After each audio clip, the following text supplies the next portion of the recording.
sobre o nosso ministério e glória a Deus por tudo que Deus tem feito. Pastor Felipe Picado, em nome de Jesus, nosso companheiro, amigo, pastor Leandro, pastora Luana, e queremos receber com muita alegria o nosso irmão e amigo, e seja uma caminhada longa aí, de amizade, amor, presença e fé, amém? Vamos recebê-lo com alegria. Ele vai estar dando essa palavra, esse estudo, nessa série que nós estamos tendo aí. Que Deus seja louvado. Estenda as suas mãos aqui para frente. Senhor meu Deus, aqui está o teu servo, pastor Felipe. Nós queremos abençoá-lo, abençoar a sua família, agradecer, Pai amado, pelo privilégio de tê-lo conosco. Muito obrigado, Senhor amado, por ele estar aqui. Que o Senhor esteja usando, Senhor, conforme a sua vontade, a sua palavra. Em nome de Jesus, nós agradecemos e te louvamos. Amém. Vamos aplaudir o Senhor Jesus.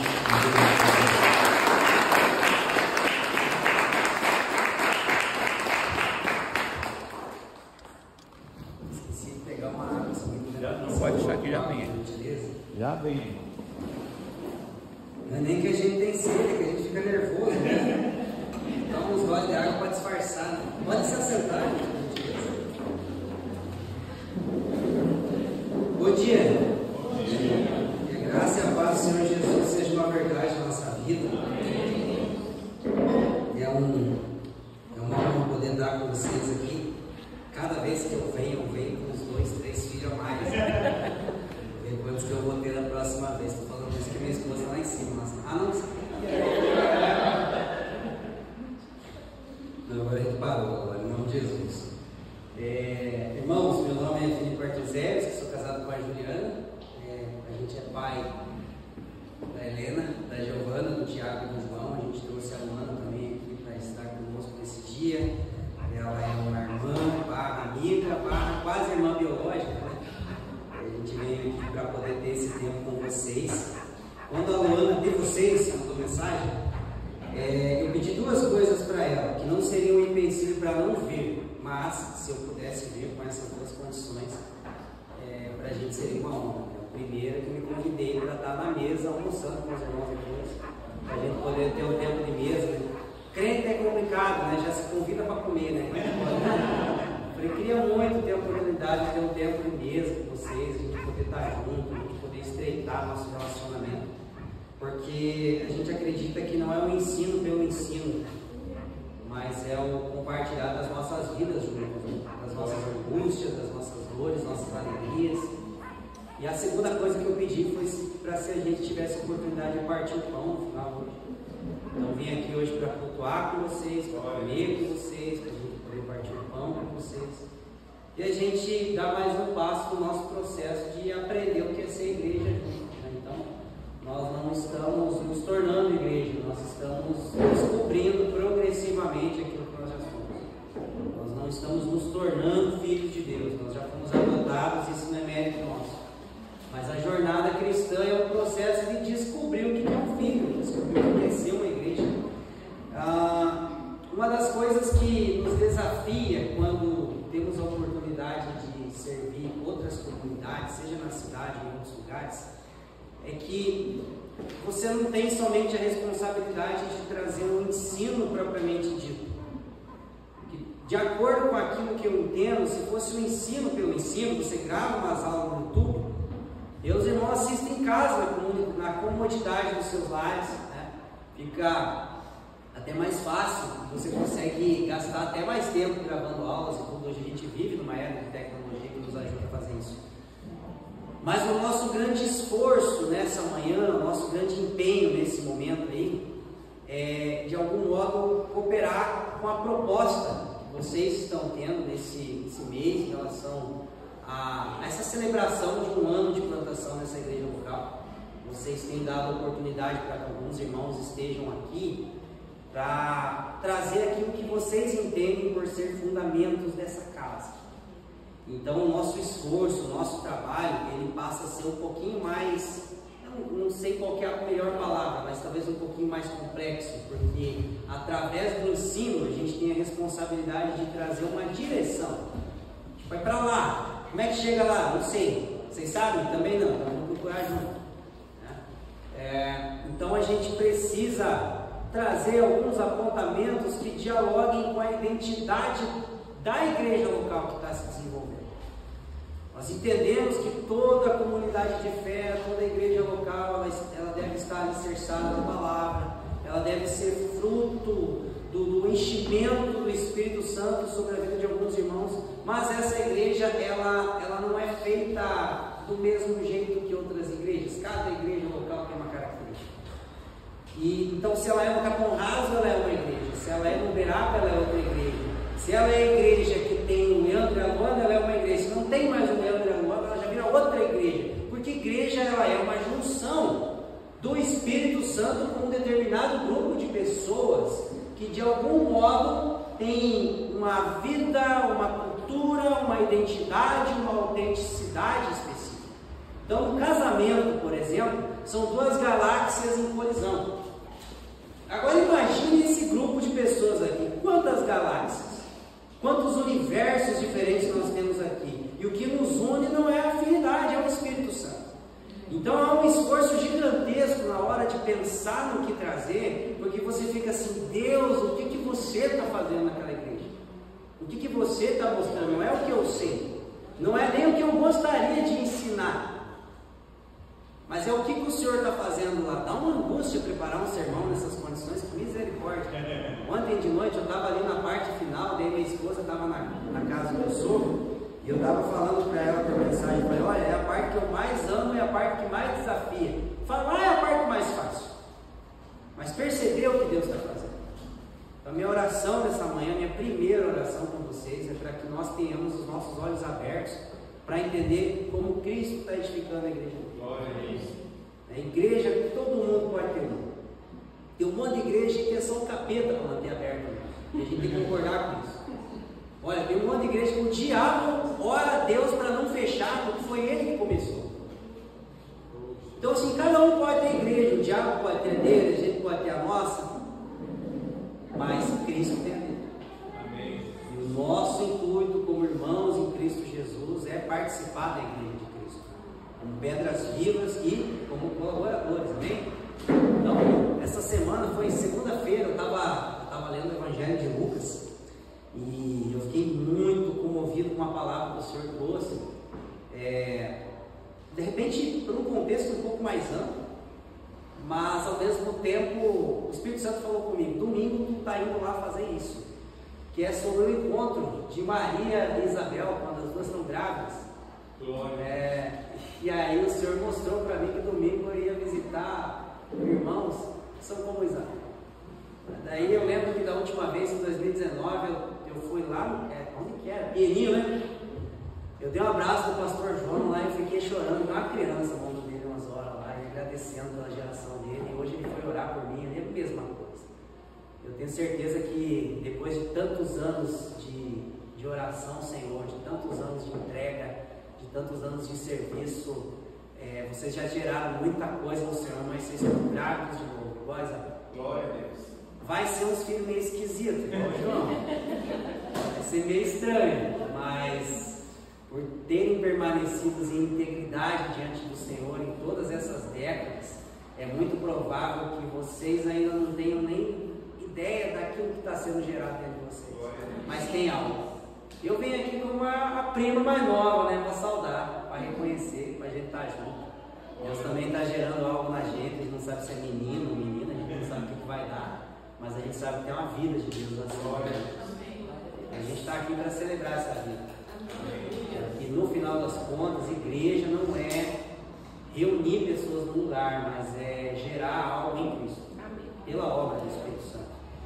Então, irmãos, abre a Bíblia comigo em Mateus capítulo 16 e deixa aberto lá. Tá? Uma das coisas que nós precisamos entender é o mundo em que nós estamos vivendo hoje, em tentar se encontrar nessa realidade atual. Eu digo que a principal lição que eu aprendi quando eu estudava, quando eu ia para a escola, era quando a professora ela começava a escrever Curitiba 8 de junho de 2025. Aquela é a lição mais importante que o aluno pode ter, porque ele sabe que dia é e onde ele está. Você sabe que não é nem 7 nem 9, você sabe que você está em Curitiba, não no Rio de Janeiro. Então nós precisamos entender que horas é hoje, no relógio de Deus, no tempo de Deus. Olhar para tudo aquilo que está acontecendo na sociedade, para tudo aquilo que está acontecendo na igreja, não para que possamos emitir a nossa opinião. Nós vivemos em dias onde existe a ditadura da opinião, você tem que ter opinião para tudo. Rede social então é uma coisa que quando você quer pecar, você vai para a rede social, porque você só passa raiva. Agora todo mundo quer dar uma opinião sobre o casal lá que separou lá. Aí acontece alguma coisa, todo mundo quer dar uma opinião se o Papa é o anticristo ou não é. Tem um livro de Richard Foster que ele diz assim, acerca da disciplina da solitude: eu experimentei ficar em silêncio e eu percebi que o mundo sobrevive sem a minha opinião.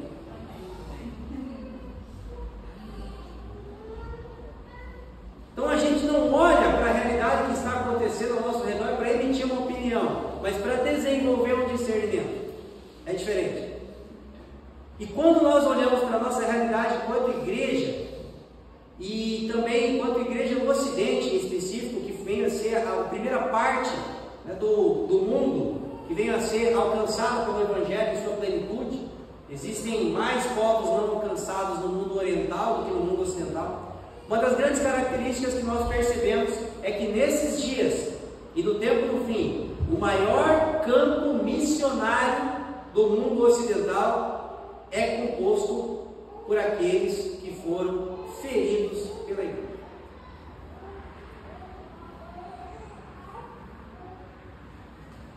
Já parou para pensar nisso? A gente começa um processo de plantação de igreja e Deus só junta os ruins. Deus só junta os feridos.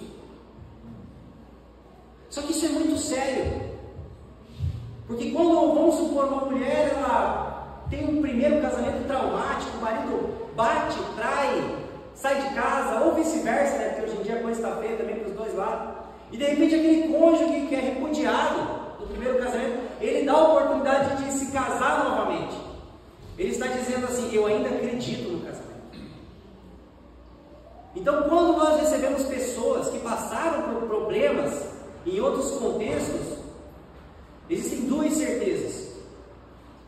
Elas estão olhando para nós e dizendo: eu ainda acredito na igreja, me ajude. E a outra certeza que nós temos é que nós não estamos isentos de cometer os mesmos erros que cometeram com a gente. Eu nunca vi uma celebração de casamento que na hora de fazer os votos, os cônjuges fazem assim: eu prometo destruir com a tua vida, destruir com a minha. Se Deus quiser, até daqui uns anos a gente já vai ter divorciado. Na lua de mel a gente vai ter a nossa primeira briga física. Você já viu alguém fazendo voto? Ninguém casa para divorciar.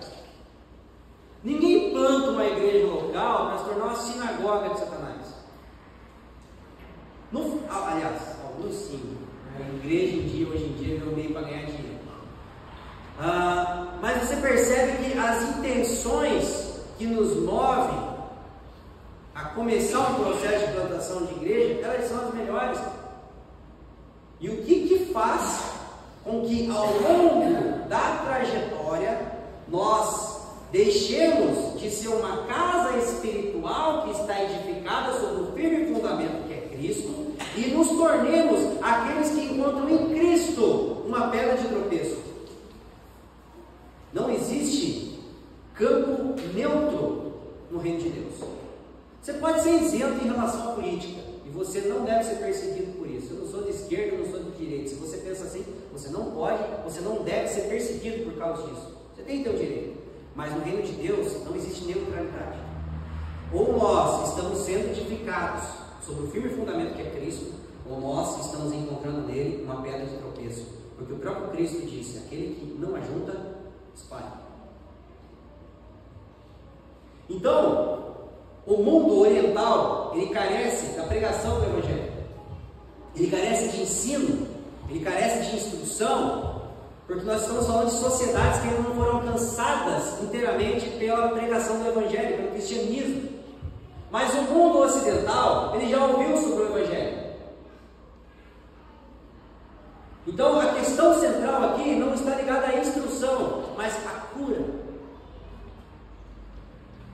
E quando você tem uma palavra de instrução, em certo sentido, é mais simples do que você conseguir comunicar cura.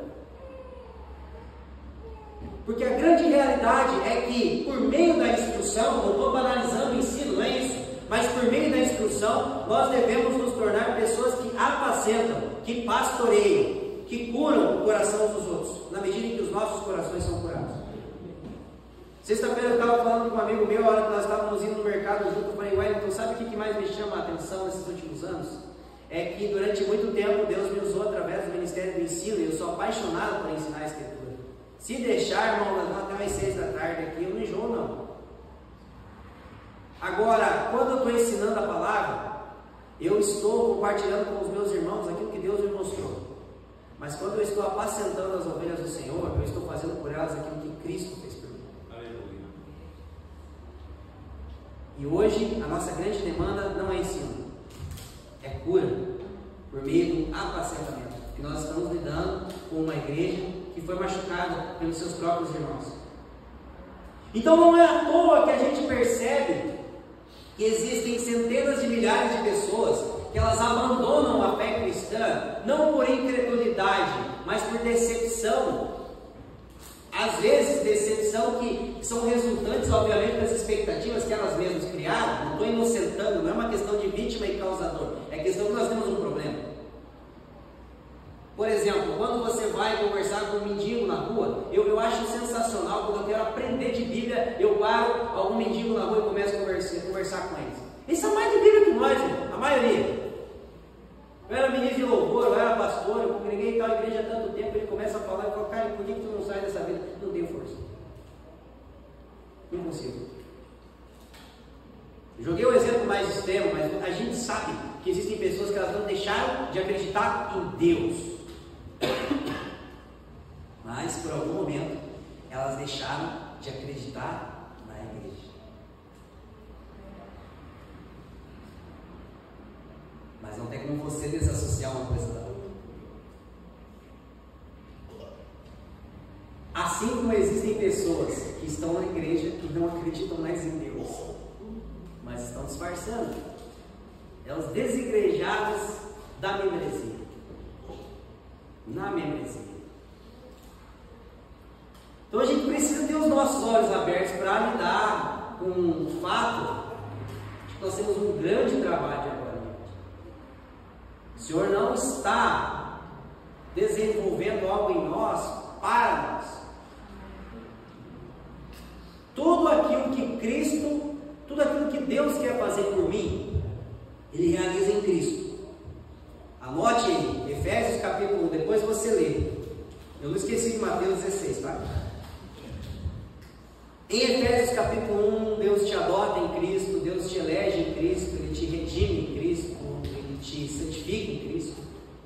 Então tudo o que Deus quer fazer pelo cristão, Ele o faz em Cristo.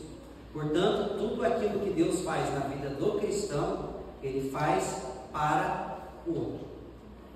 José, em Gênesis capítulo 45, quando ele se dá a conhecer os seus irmãos, os irmãos ficam envergonhados, ficam tristes, com o coração compungido. José, calma, Deus me trouxe aqui com um propósito maior, está tudo bem. Então ele entendeu que aquilo que Deus fez na vida dele não era para ele. Então a comunhão, a liberdade na adoração, o se desvencilhar de uma mentalidade ativista, o desenvolvimento de um estilo de liderança que não é manipulador, abusivo ou controlador, o retorno à sã doutrina, tudo isso não é para que nós venhamos a produzir um culto mais gostoso para nós. Isso é, na verdade, um processo de encontrar um lugar na mesa de Cristo e perceber quais assentos ainda estão vazios. E olhar para aqueles assentos vazios e clamar com Cristo: como nós iremos àqueles que não foram alcançados, que porventura hoje podem estar agora de manhã dentro de alguma igreja local ou denominação. É para isso que nós precisamos ter os nossos olhos abertos. Não existe mais um campo missionário fora daqui, fora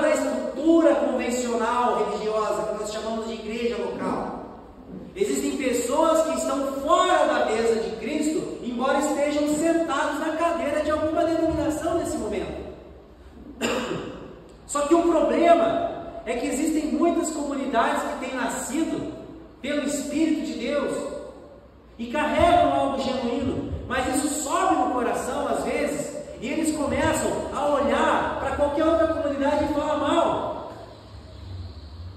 Aí o problema é a parede preta, o problema é o LED, o problema é a fumaça.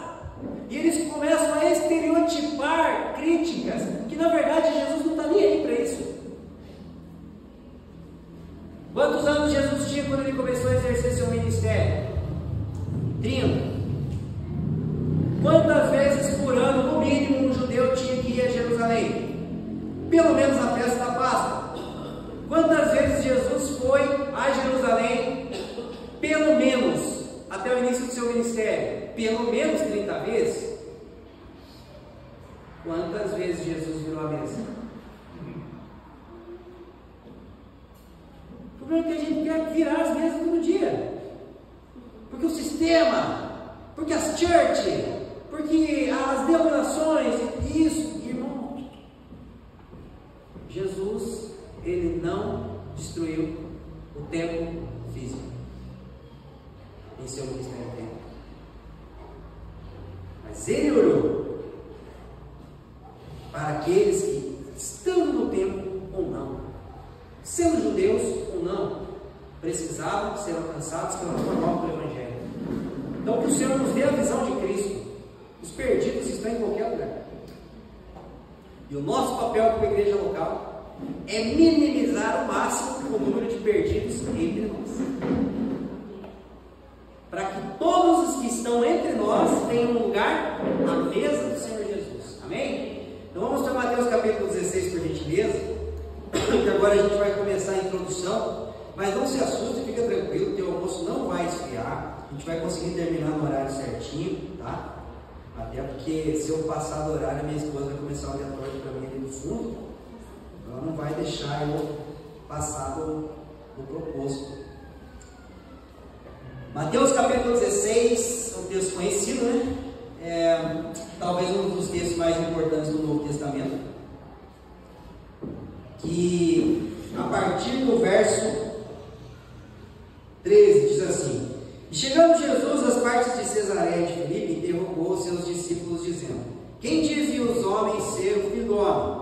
E eles disseram: uns, é João o Batista, e outros, Elias, e o outro, Jeremias, e alguns, é um dos profetas. Disse-lhe ele: E vós, quem dizeis que eu sou? E Simão Pedro, respondendo, disse: Tu és o Cristo, o Filho do Deus vivo. E Jesus, respondendo, disse-lhe: Bem-aventurado és tu, Simão Barjonas, porque tu não revelou a carne e o sangue, mas meu Pai que está no céu. E também eu te digo que és Pedro, e sobre esta pedra edificarei a minha igreja, e as portas do inferno não prevalecerão contra ela. E eu te darei as chaves do reino dos céus, e tudo que ligares na terra será ligado nos céus, e tudo que desligares na terra será tudo que desligares no céu, na terra será desligado no céu. Então mandou os seus discípulos que a ninguém dissessem sobre o fato de ele ser o Cristo. Desde então, começou Jesus a mostrar aos seus discípulos que convinha ir a Jerusalém e padecer muitas coisas dos anciãos e dos principais sacerdotes e dos escribas, e ser morto e ressuscitar no terceiro dia. E Pedro, tomando-o à parte, começou a repreendê-lo, dizendo: Senhor, tem compaixão de ti, de modo nenhum te acontecerá isso. Ele, porém, voltando-se, disse a Pedro: Para trás de mim, Satanás, que me serves de escândalo, porque não compreende as coisas que são de Deus, mas as que são dos homens. Então disse-lhe Jesus aos discípulos: Se alguém quiser vir após mim, renuncie-se a si mesmo, tome a sua cruz e siga. Porque aquele que quiser salvar a sua vida, perdê-la, e aquele que por amor de mim a perder, achá-la. Irmãos, a proposta que foi me dada é nós falarmos sobre uma igreja cristocêntrica. E esse texto, ele é a primeira menção no Novo Testamento de Jesus, o Cristo de Deus. Quem vocês dizem que eu sou?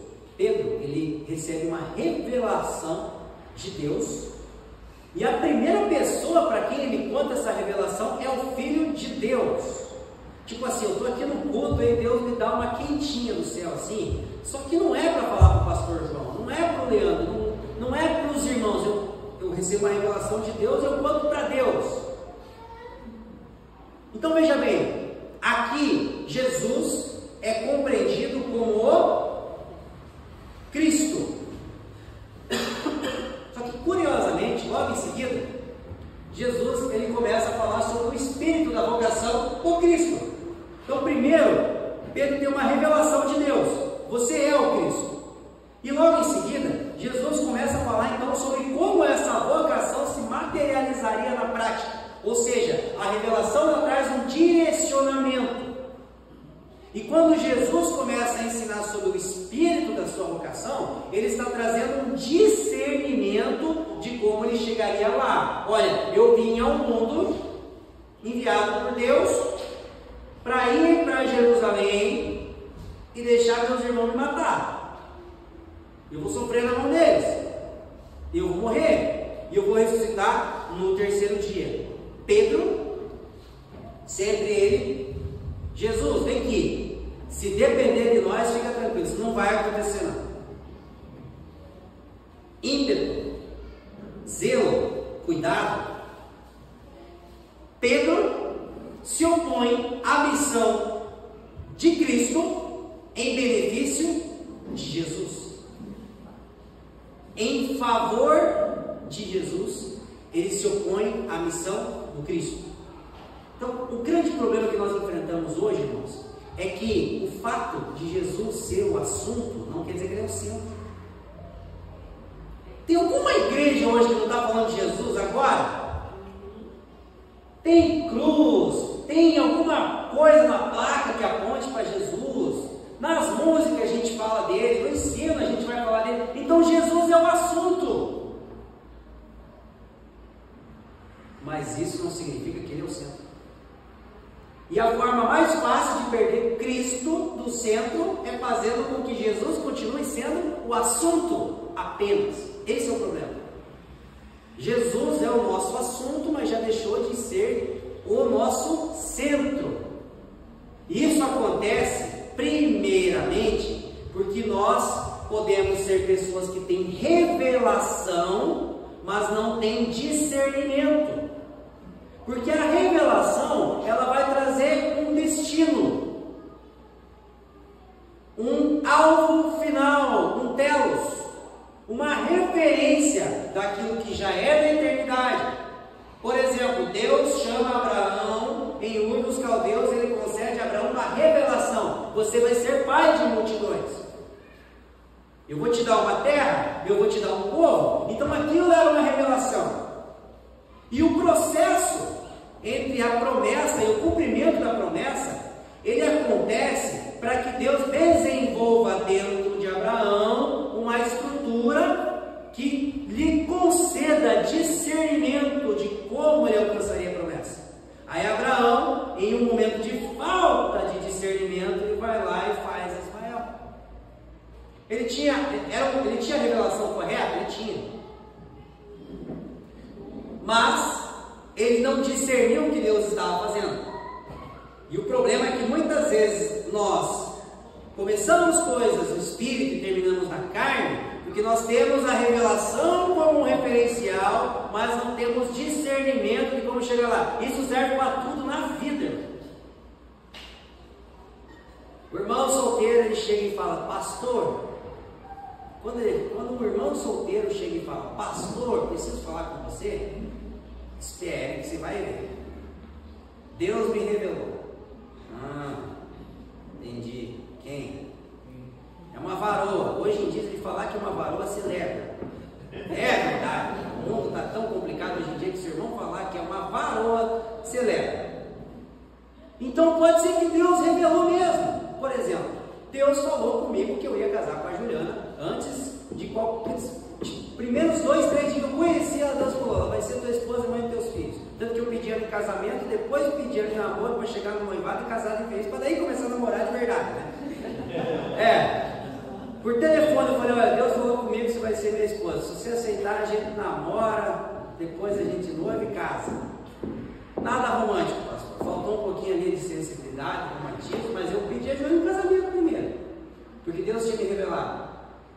Irmãos, agora é fácil falar, mas eu fui um namorado mais tóxico que eu conheci na vida. Porque me faltava revelação, porque me faltava discernimento.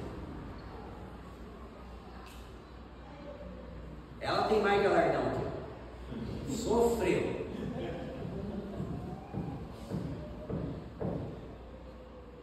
Deus trouxe uma revelação para o irmão de um projeto, um trabalho. Mas aonde que ele se complica? No discernimento.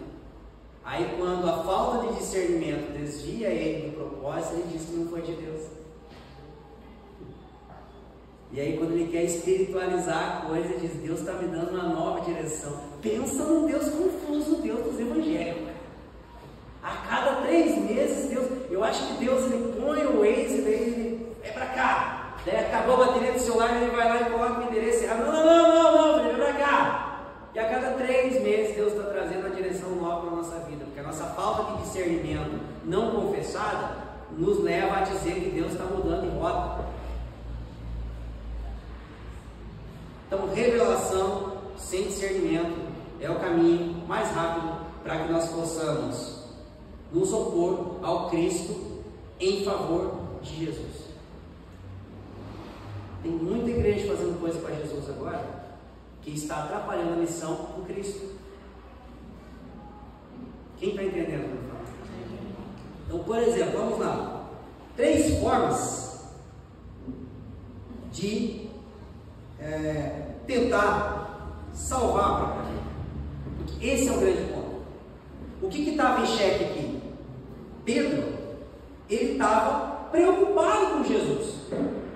E era uma preocupação legítima, porque ele tinha uma confissão bíblica, Jesus é o Cristo, mas ele ainda tinha uma cosmovisão mundana. E ele não percebeu que ele já tinha sido salvo. Antes de Cristo se entregar na cruz, Deus já tinha salvo ele. Mas Pedro, ele é movido pelo ímpeto de tentar salvar a própria vida. Esse é o grande problema em nosso processo de ter revelação, mas não ter discernimento. Porque Deus dá uma revelação que deveria ser vista por nós como um referencial de que nós podemos nos perder com segurança de nós mesmos no meio do processo. Mas porque nós ainda estamos tentando salvar a nós mesmos, durante o processo nós tentamos nos salvar, não crescemos em discernimento e por isso nos pervertemos daquilo que Deus direcionou lá na frente. Que nós ainda estamos tentando salvar a nossa própria vida. A última coisa que um cristão deveria fazer depois que se torna membro do corpo de Cristo é tentar se salvar. Eu gosto muito daquilo que o pastor Paulo Borges Júnior ele ensina que para os crentes a gente deve pegar perdição e para o ímpio a gente deve pegar salvação. Que Jesus aqui, quando ele está falando assim, quem quiser salvar a sua vida, perderá, e quem por amor de mim perder a sua vida, achará. Ele está pregando salvação ou perdição? Perdição. Então, para quem está perdido, a gente prega salvação. Para que ele compreenda que ele foi salvo por Cristo antes mesmo dele nascer. E conversão é o momento em que Deus me convence de que que Deus me elegeu em Cristo antes da fundação do mundo e me incluiu no seu programa de salvação na cruz. Eu descubro que eu fui salvo, eu não me torno salvo.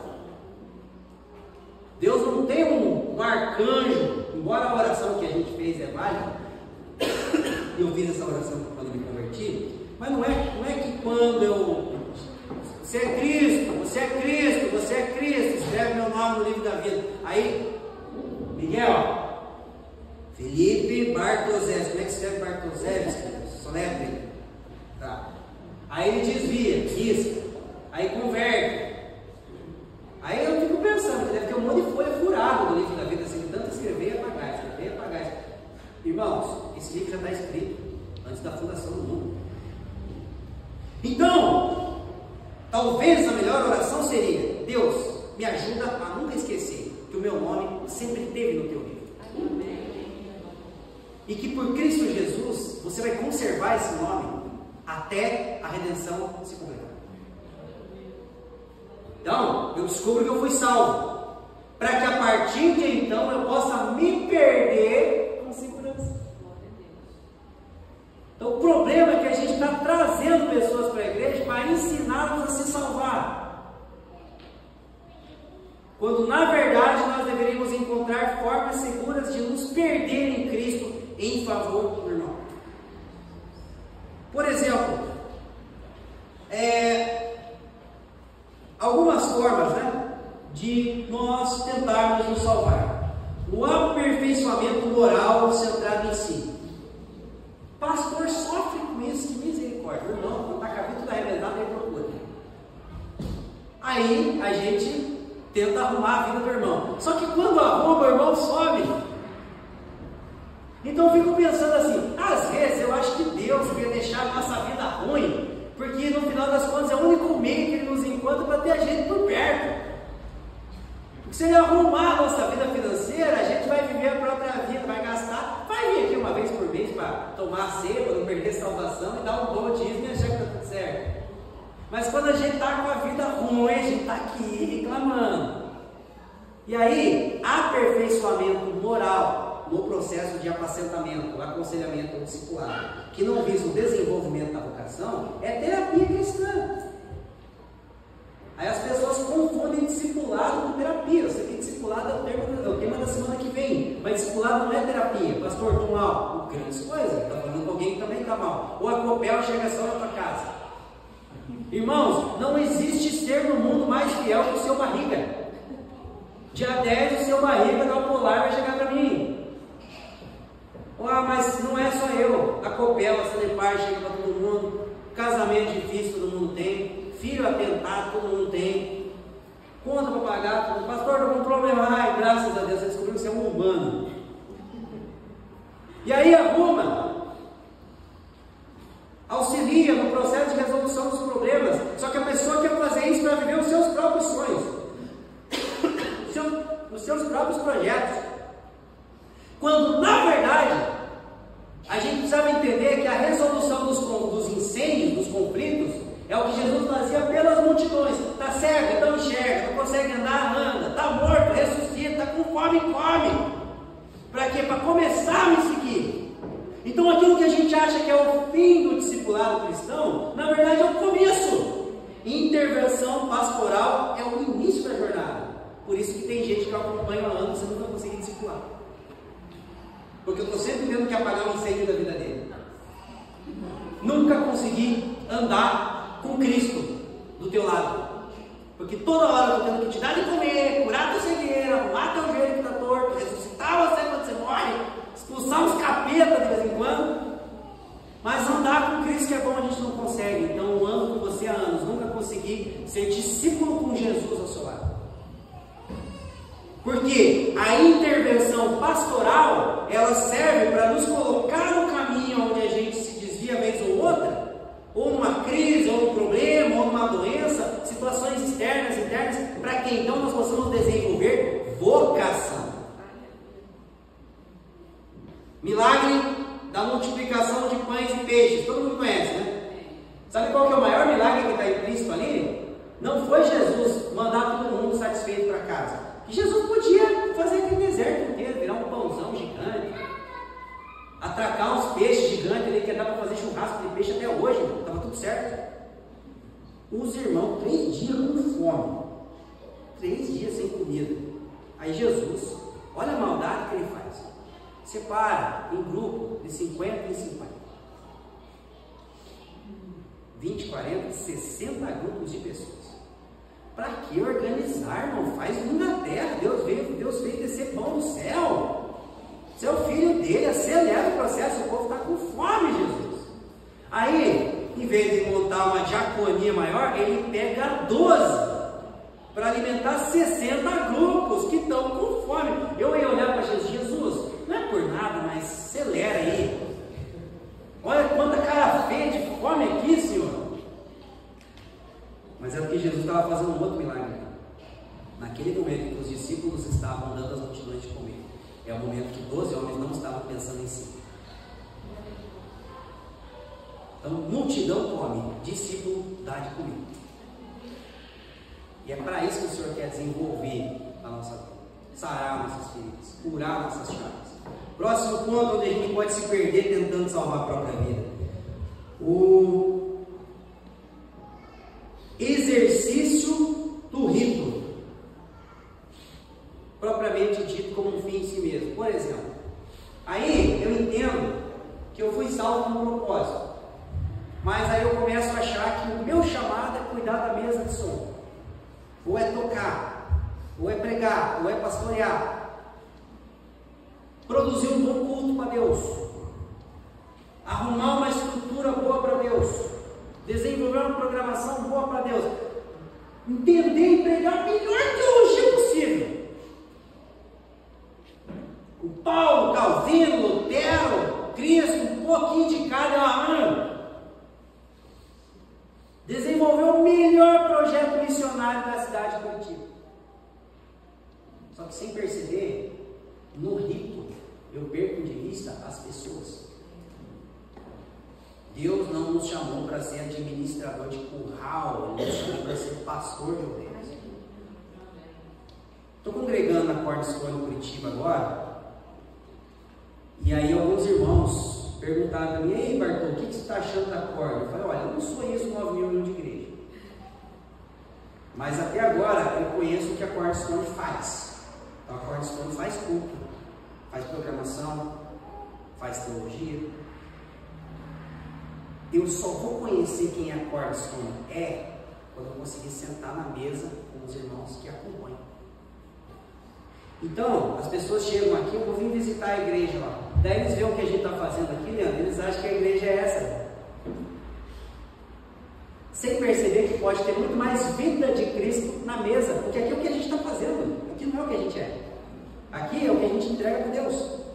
Por isso que tem muita gente, às vezes, que sai de comunidades menores, porque eles vão lá, por exemplo, a Cornerstone, né, os caras são das conferências. Eu não consigo, não dou conta, e todo mês os irmãos fazem uma conferência. Aí os irmãos vão na conferência, é gente levantando cadeira, é gente aleluiado, tocando, pregando, e aqui tem as pessoas dizem assim: nossa, eu consigo essa igreja, vou sair da minha, eu vou lá. Só que ele chega no domingo seguinte, é dia a dia, irmão. É gente sorri, gente faz cara feia, gente às vezes está no céu, gente briga, e a pessoa se frustra, porque elas estão interessadas em julgar quem a igreja é por aquilo que ela produz, e não pela mesa. Então nós precisamos entender que o rito, pelo rito, não tem sentido. Na verdade, a igreja local, como a gente está fazendo aqui, é uma estrutura que serve como um meio para que nós possamos ser igreja fora daqui, seja na comunhão, seja na vocação, e que a gente não se iluda aqui, participando daqui, a gente está sendo igreja de fato. Isso aqui é só um facilitador. Por isso que eu digo que nós pastores precisamos criar meios para que nem toda a vida cristã dos irmãos esteja em torno da estrutura, para que a pessoa possa desenvolver comunhão nas casas, exercer sua vocação no trabalho, a serviço da cidade. E o que a gente faz aqui é uma parte importante, mas não é tudo. Aonde que entra o problema do ativismo religioso? O ativismo religioso é quando toda a minha força, tempo e recurso é depositada na estrutura, a ponto de eu perder de vista o senso de significado daquilo que eu estou fazendo. Porque ela é cristocêntrica. Ela entende o espírito da missão do Cristo, para que, por meio dela, possamos tudo sofrer por amor aos irmãos. Cristo e a igreja são um. Esse foi o primeiro ensinamento que Deus deu para o apóstolo Paulo em Atos capítulo 9, quando o apóstolo se converte. Jesus diz assim: Saulo, Saulo, por que você me persegue? Como assim? Estava perseguindo cristão. Mas Jesus levou aquilo para o pessoal, porque Cristo e a igreja são um. Então não existe a possibilidade de servir a Cristo sem que seja por meio da igreja. Em Filipenses capítulo 1, anota para ler em casa, o apóstolo Paulo diz assim: porque para mim o viver é Cristo e o morrer é lucro. E aí ele diz assim: olha, eu estou em dúvida se eu quero morrer para estar com Cristo, que para mim seria infinitamente melhor, ou se eu fico entre vocês, para que de algum modo o fruto do meu trabalho beneficie vocês. Todavia, eu estou persuadido que eu vou ficar mais um tempo ainda, porque o meu trabalho vai ser útil para vocês. Então Paulo sabia que a razão existencial dele, que dava sentido à sua vida, da conversão até a sua morte, não eram os seus próprios planos, mas era viver em favor da igreja. A igreja é a razão existencial do cristão. Não é ser feliz, não é casar, não é ganhar dinheiro, é tudo isso em favor da igreja. Só que essa mensagem é perigosa, porque se a gente não entender o espírito daquilo que a gente está fazendo, nós vamos matar pessoas servindo a igreja e dando a vida para uma estrutura. Mas ainda que nós cometamos erros, dedicando nossa força em favor da estrutura, achando aquilo que é igreja, achando que aquilo é a igreja em si, nós precisamos passar por um processo de renovação de mentalidade, a fim de que nós continuemos servindo a igreja. Porém agora com um entendimento diferente, sem se matar, sem servir apenas a estrutura, sem perder de vista o significado, o espírito daquilo que nós estamos fazendo. Quem está entendendo? Então a igreja do Senhor Jesus, ela é a razão existencial do cristão. Nós devemos viver em favor da igreja. Como nós vamos administrar essa verdade, requer discernimento.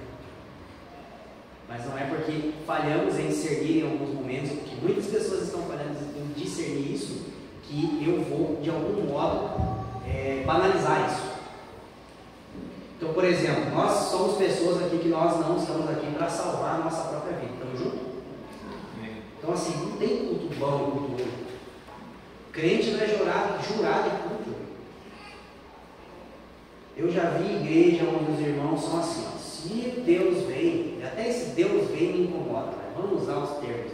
Se Deus vem é porque o louvor jejuou, orou, está ligado. Se Deus não vem é porque o povo está sem fome. Aí se a palavra é boa, tudo foi bom, mas se porventura naquele dia o pastor acordou, se arrebentou com a esposa antes de vir, teve um tempo difícil em casa, às vezes por causa das crianças, às vezes porque teve algum problema e eles tiveram uma discussão, às vezes no caminho. Eu digo que é bom morar no Uberaba e congregar no Santa Felicidade, que dá tempo de brigar, se perdoar e ficar tudo bem, brigar, se perdoar mais umas 2, 3 vezes. Eu chego lá no Santa Felicidade e já está tudo certo. Melhor eu virar para. Vamos lá, não, dá tempo, vixe! Ah, maravilha! Só que se tem um humano pregando aqui, às vezes ele está num dia difícil, algum problema de saúde, ou às vezes dormiu mal, sei lá o quê, aí não foi bom o culto hoje. O culto não era para nós, irmão. Quem tem que dizer se o culto foi bom ou não, são duas pessoas, Deus e a cidade. Deus vai julgar o culto pelo que você fez durante a semana anterior. E a cidade vai julgar o culto por aquilo que você vai fazer na semana posterior. Então Curitiba vai dizer, a partir de amanhã, se o que a gente está fazendo, se o que a gente está fazendo aqui é verdade ou não. E Deus está dizendo se as nossas canções aqui foram verdade ou não, com base naquilo que a gente falou, com base naquilo que a gente viveu durante a semana.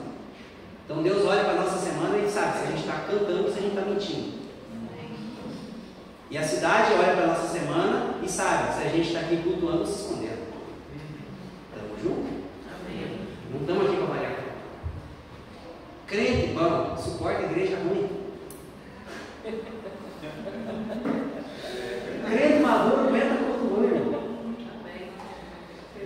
Por isso que a gente estava na primeira vez na casa do pai e da Dani e a gente estava falando no carro. Cara, toda vez que você pergunta para nós o que a gente achou do culto. A gente é pastor de igreja há 12 anos, não congregado na igreja não. Eu chego no raio-x lá.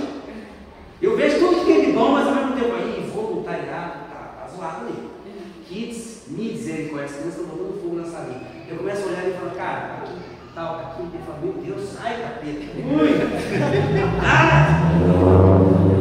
Credo! Fala assim, cara, eu não estou aqui por causa disso. E ao mesmo tempo tem muita coisa boa, não é esse o ponto, tá? Mas a gente não fica naquela se é bom ou se é ruim. Irmão, crente maduro não está atrás de uma igreja boa, ele está atrás de uma igreja saudável. Estou congregando uma igreja hoje que é Gigi mais nova que mais velha que essa igreja, enquanto instituição? Tem 4 anos, vai fazer 5. Estamos num processo de amadurecimento. Daqui 10 anos ainda vamos estar.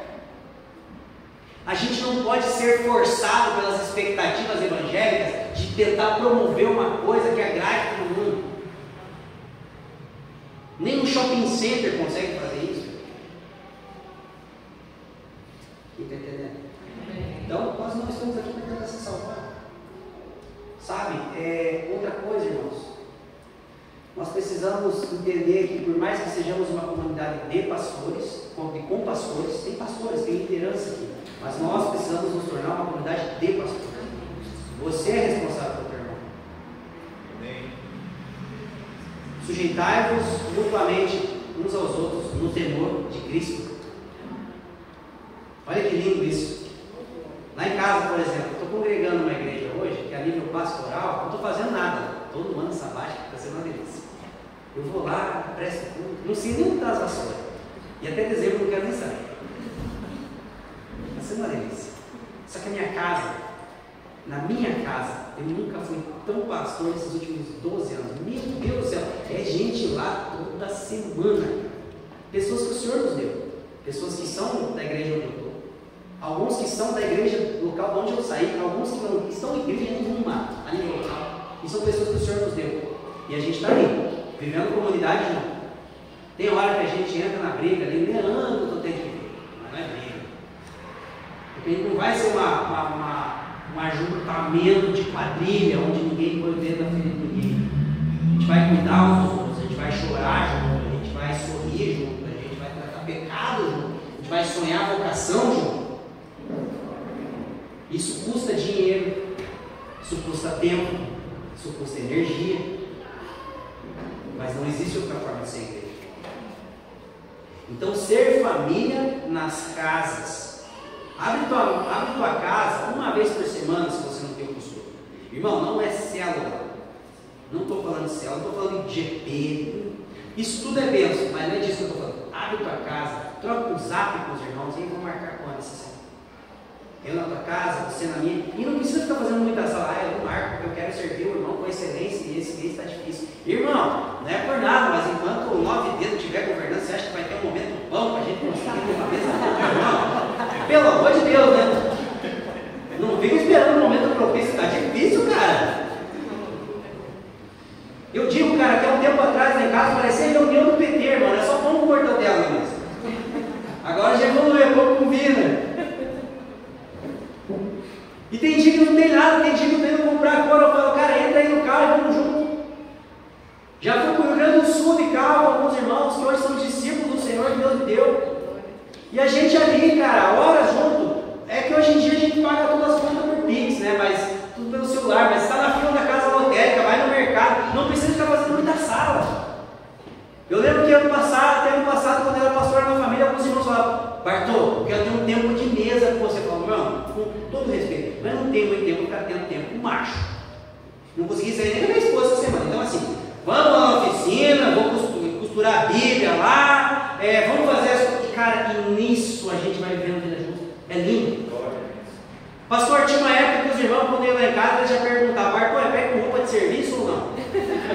Sempre quando vocês chegavam lá, bem que podia trocar esse armário do lugar, porque mulher não gosta dessas coisas no lugar. Bem que podia mexer aqui e aqui, eu falava, cara, me ajuda aí. Se eu pegar sozinho, eu vou quebrar. Então, em 2 nós faz. Deixava para limpar a casa quando os guris chegavam lá, porque eles não estavam para casar, não sabiam limpar a casa. Deixava para fazer comida quando eles iam lá, porque não sabia temperar um feijão, não sabia fazer um macarrão. E eu estava ali. A gente estava conversando sobre a vida e a gente estava ensinando as coisas. E a gente estava compartilhando Cristo, fazendo as coisas. É tão leve. Isso quebra a cultura de internet, onde a gente só se fala por WhatsApp. A cultura de programação, onde parece que para ter uma mesa tem que ter um super café, um super almoço. Irmão, você der glória a Deus, mas ninguém está na mesa é pela comida. A gente está na mesa com Cristo. Estamos juntos? Então, assim, conselhos finais. Abre a sua casa. Começa a fazer isso e o resto Deus mostra. Jesus, quando ele estava já ressurreto, ele ficou 40 dias com os irmãos. Sabe o que me chama a atenção nele? Nunca vi ele comer tanto com os irmãos Igual ele comeu naqueles 40 dias. Era peixe, era pão, era... Ele ficou comendo com os irmãos, falando sobre as coisas do reino de Deus. Não foi lá para Jerusalém provar que tinha ressuscitado, não foi dar um show, não. A gente abre as nossas casas e vê o que Deus faz depois. Porque nós temos que entender o seguinte: a igreja é a razão existencial do cristão. Amém, meus irmãos? Amém. Então agora a gente vai para a reta final. E eu queria partir o pano com vocês, com base naquilo que a gente entende que Paulo ensina em 1 Coríntios capítulo 11. Tem copo para a gente colocar o suco. Entenda o seguinte: cada igreja parte o pão de um jeito e está tudo certo. Talvez eu não sei se o que eu vou fazer aqui dialoga com a forma como vocês fazem, mas a forma não é doutrinária, tá? Mas de repente o que eu vou fazer aqui seja só uma pedagogia. Não vem com pira de semana que vem tem que ser assim, tá? Não é isso. É só uma pedagogia, tá tudo certo. E segue do jeito que vocês estão fazendo. Só que entenda o seguinte: o apóstolo Paulo, em 1 Coríntios capítulo 11, ele não diz para os discípulos, para os cristãos de Corinto, que eles estavam partindo, que eles não estavam glorificando Deus, que eles estavam partindo o pão do jeito errado. Ó, não é Del Valle, não é vinho. Não, muito pequeno esse pãozinho, está errado. Paulo não está preocupado com a forma da ceia, ele está preocupado com o espírito da ceia. Aí o que ele diz? Nisso eu não vos vou, porque vocês se reúnem para comer. Enquanto uns comem muito, outros comem pouco. E é por isso que existem doentes entre vocês.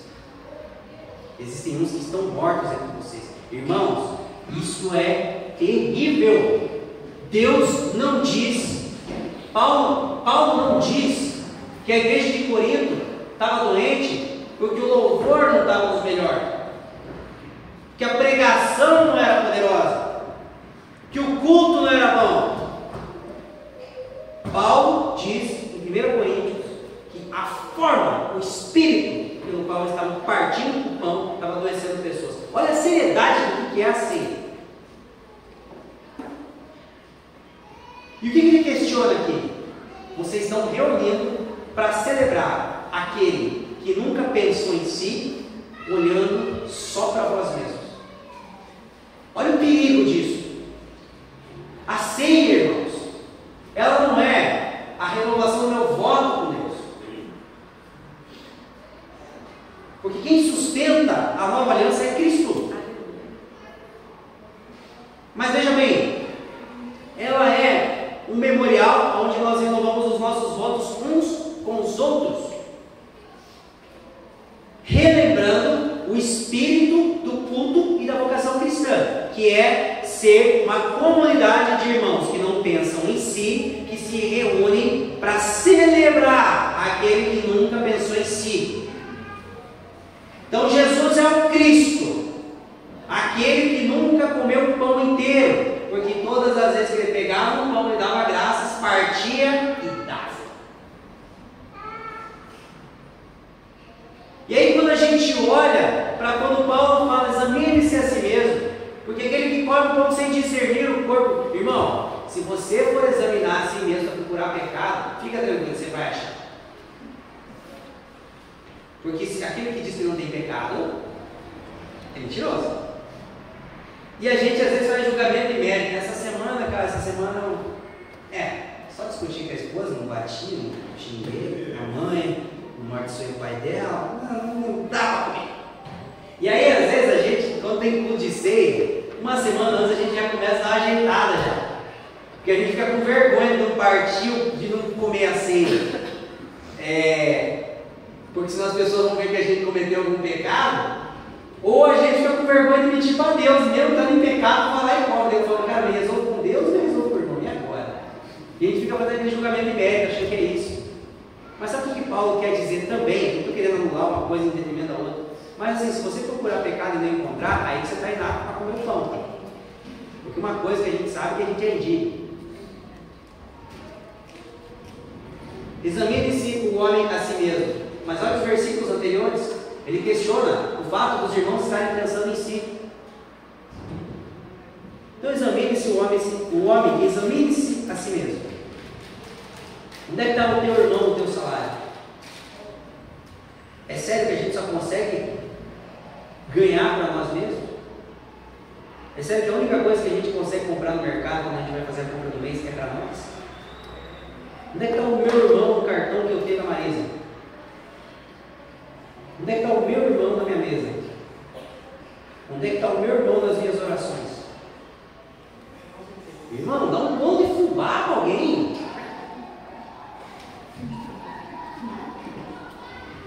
Acha aquelas roupas que tu curte no armário, cara. Roupa velha, não faz isso, cara. A gente ganha de tudo, irmão. Lá em casa a gente não compra nada. Imagina, bancar 4.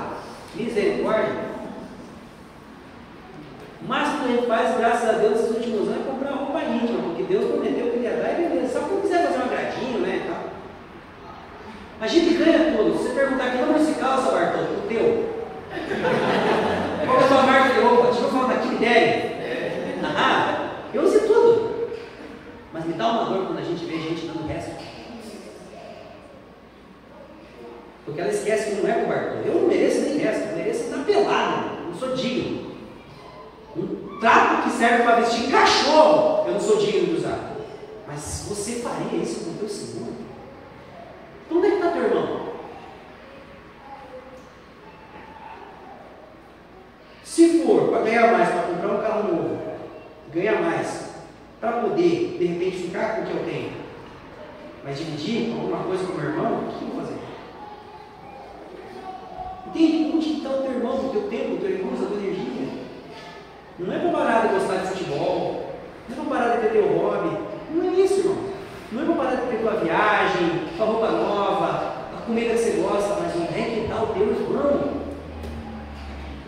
Examine o homem a si mesmo. Então, o fato de todos estarem prestando culto não quer dizer que tem um lugar na mesa para todos. Mas se nós preparamos um lugar na mesa para todos, nós estamos verdadeiramente prestando culto a Deus.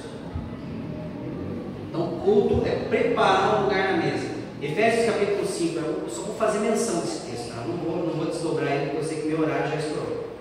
Efésios capítulo 5, irmãos, guardem isso, e a minha oração é para que vocês peguem isso como um fundamento da identidade dessa casa. Que esse texto de Efésios capítulo 5 ele seja uma base que norteia o que vocês entendem como vocação dessa família de fé que está reunida aqui. Sede, pois, imitadores de Deus como filhos amados, e andai em amor, como também Cristo nos amou e se entregou a si mesmo por nós, em oferta e sacrifício a Deus em cheiro suave. Então, Deus, Jesus, Ele se entrega por nós e isso é uma oferta a Deus. Então, eu adoro a Deus na medida em que eu sirvo o meu irmão. Estamos juntos? Amém.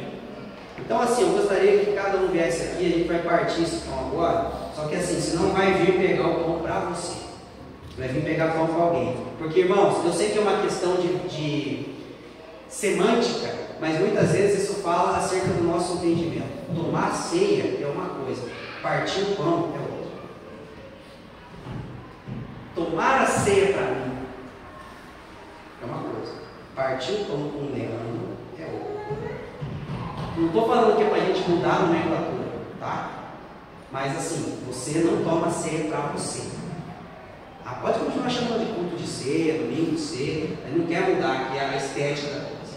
Mas nós não estamos aqui para vir para tomar ceia, nós estamos aqui para partir o pão, a fim de relembrar o espírito da nossa vocação, amém?